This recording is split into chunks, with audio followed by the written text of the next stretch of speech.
Bom dia! Hoje é dia 4 de 5 de 2021, manhã de terça-feira, aqui na cidade de Araçatuba. Um bom dia, meu amigo, um bom dia, minha amiga. Palavra do dia para você hoje, nessa manhã de terça-feira. Tudo o que fizemos será refletido no universo que nos rodeia. Tudo o que fizemos será refletido no universo que nos rodeia. A opressão pode gerar confusão. Propagar o ódio, mesmo que seja resposta a possíveis formas de opressão, é algo indevido. Mas muito mais do que algo indevido serão as consequências que tais atos poderiam proporcionar a toda uma sociedade, que observa tudo no espaço que lhe é peculiar. Estamos atravessando um tempo num montante social contemporâneo onde o ódio está sendo decimado com muita frequência, onde as diversas formas de opressão estão terminando por falta com quem, ao invés de vítimas, algumas pessoas terminam por se comportar de maneira grotesca e hostil, fazendo com que a agravante anterior seja transformada em um instrumento de manipulação diante das massas. Sabemos que em nossa atual sociedade, e em forma disso, existe o racismo, a homofobia, a xenofobia, bem como algumas outras correntes que insistem em oprimir determinados grupos por serem de alguma maneira diferentes e por agirem de formas diferenciadas. Sentir raiva é algo bastante comum, quando o assunto são emoções desenfreadas e descontroladas. Mas será que vale a pena manifestações de indignação indo para o outro polo, onde ao invés de vítimas passaremos a nos comportar como desequilíbrios, tentando mascarar nossa impotência transvestida de indignação mediante a situação? Será que vale a pena passarmos para frente esse ódio que insistimos em fingir não estar ali, fazendo que o foco seja desviado e deixado de lado pela maioria de nós? Quem aqui nunca se comportou de maneira cortês em determinadas situações cotidianas? O instrumento da manipulação seria uma forma de desviar a atenção do verdadeiro foco, que seria uma real forma de indignarmos frente aos fatos que desencadeiam diante de nós.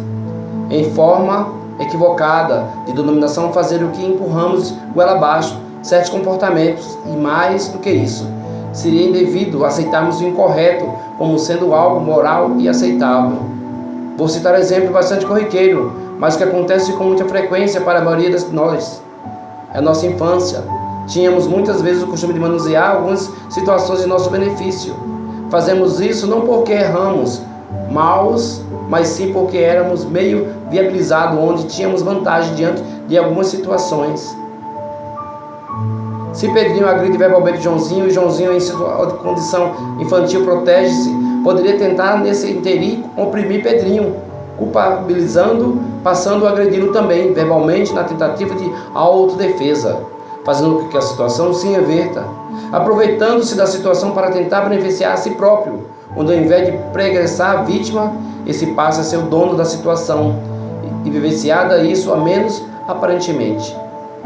Pedrinho em suma estaria errando e Joãozinho correto, mas o proceder incorreto de Joãozinho fará com que ele, que era a suposta vítima, torne-se o verdadeiro agressor da história.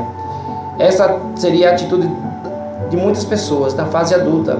A diferença estaria apenas refletida nas proporções que seriam maiores. Quanto de nós agimos com agressividade, perdendo completamente as estribeiras, modificando rotas, aniquilando completamente a noção das condutas que poderiam ser corretas, fazendo com que abandonamos completamente a razão mediante algumas situações que vivenciamos. Como diz o ditado, quem grita perde a razão. Isso não deixa de ser algo muito real e verdadeiro que acontece com toda certeza, com muita frequência nos lares das diversas moradas que abrigam indivíduos que nem sempre são adotados de equilíbrio. Devemos refletir na presença de algumas situações envolvendo segundos e terceiros. Eu jamais poderia fazer com que a minha posição, que antes era desvantajosa e oprimida, transformasse posteriormente em objeto abusivo, ou seja, eu não posso jamais me comportar de maneira agressiva, sorretando o colega mesmo que o outro seja de fato o errado da história. Reflitamos. O erro começa e acontece na medida em que o transgredido a minha consciência, no momento em que eu passe a ser colonizador do colega, pois um erro não modifica e pode jamais justificar o outro. O correto pode ser um via de mão dupla, confundindo as manifestações que colocariam cada um em seu devido lugar.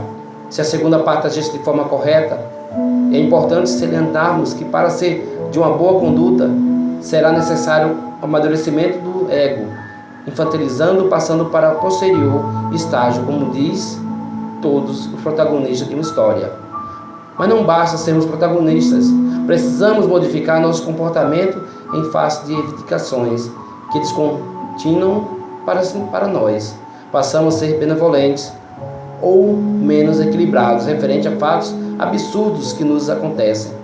O feminismo, mesmo discordando de algumas coisas, é uma corrente que oferece a função de modificar progressivamente atitudes que anteriormente geram opressão às mulheres. É preciso que o quadro se modifique, assim como é preciso que não sejamos agressivos diante dos interlocutores do sexo oposto.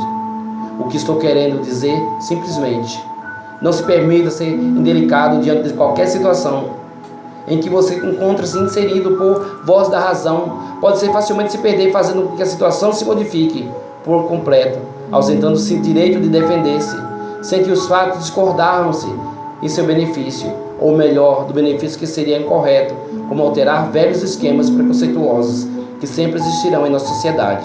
O ódio gera ódio, sempre mais ódio, e isso, ao invés de nos libertar, certamente nos aprisionará. Valerá muito a pena raciocinarmos e notarmos que para coisa fluir no ritmo de correnteza direcionada, é preciso que modifiquemos também o nosso proceder, que estaria de fato equivocado. A raiva é um instrumento que deve servir para a libertação, para que um pouco a pouco nos desvencilhemos dela, pois ela não será gratuita em nossos caminhares. Se insistirmos e prosseguirmos fiéis em tudo que nos arremata a dignidade de sermos quem somos, sem ferir ninguém, acreditando que juntos seremos melhores para seguirmos unidos para a caminhada rumo ao universo que cada um guarda dentro de si. Seguimos firme na convicção de que tudo fizemos e se refletiu no universo que nos rodeia, e será o donativo que guardaremos dentro de nós, tornar merecedores de uma grande joia, que é a vida, abrigando merecidas vitórias que certamente alcançaremos nas asas fecundas deste tempo, fecundo lúcido e imortal, de respeito, amor e amizade. Pense nisso. Essa é a palavra do dia para você hoje, nesta manhã de terça-feira. Tudo o que fizermos será refletido no universo que nos rodeia. Pense nisso. Fique com Deus e até o próximo vídeo, se Deus quiser.